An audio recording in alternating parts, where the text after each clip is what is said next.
Hello, church. So today is Monday, March 30th. We missed the last couple of days. We wound up having a memorial service on Friday and then had a death in the congregation on Saturday. So just had some other things I needed to be taken care of. But we're back with you for, I believe, the third part of Proverbs 20. And if I missed anything, let me know after Easter, and we will tackle that. So yeah, we're finishing off Proverbs 20 today. A little bit of commentary from Van Leeuwen. We still have a little bit of harshness, so you'll be hearing some more and more familiar lines. We're introduced again to that concept of the scales and God appreciating those scales of justice and fairness in our economic doings, and a few other cool pieces too. So here we go. And this will begin at verse 21. And the state quickly acquired in the beginning will not be blessed in the end. Do not say, I will repay evil. Wait for the Lord, and he will help you. Differing weights are an abomination to the Lord, and false scales are not good.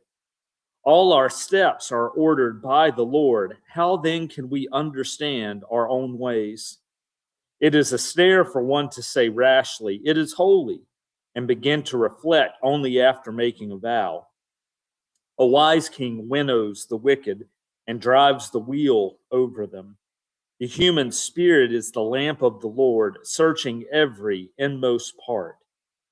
Loyalty and faithfulness preserve the king, and his throne is upheld by righteousness. The glory of youths is their strength, but the beauty of the aged is their gray hair. Blows that wound cleanse away evil. Beatings make clean the innermost heart. So that last line especially was a little bit of the harshness that I referred to. Hopefully we can hold that in an appropriate context.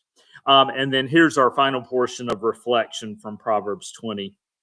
Kings and rulers need wise counsel in the event of war, and that's from verse 18. But this admonition applies to any struggle or conflict in human life. Humans need counsel, especially when things are difficult.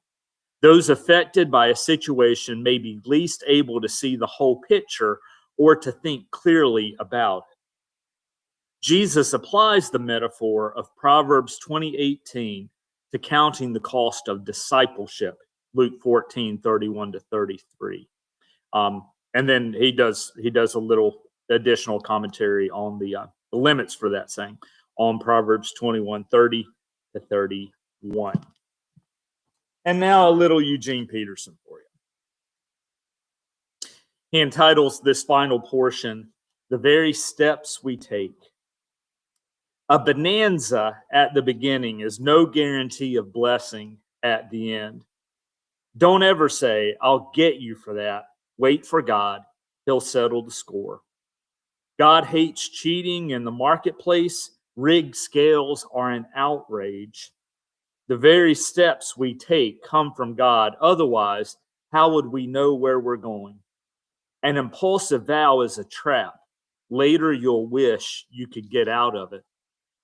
After careful scrutiny, a wise leader makes a clean sweep of rebels and dolts.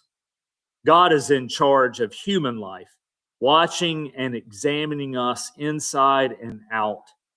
Love and truth form a good leader. Sound leadership is founded on loving integrity. Youth may be admired for vigor, but gray hair gives prestige to old age. A good thrashing purges evil. Punishment goes deep within us. So first off, thanks to Eugene Peterson for keeping gray hair in there. There was something caught my ear. Oh, it was that line, in which I think is an awesome proverb and line. After careful scrutiny, a wise leader makes a clean sweep of rebels and dolts. We don't use the word dolt a whole lot anymore, but that was a fun one to hear again. So that's it for Proverbs 20. And tomorrow we'll step into Proverbs 21 as we continue our daily devotionals.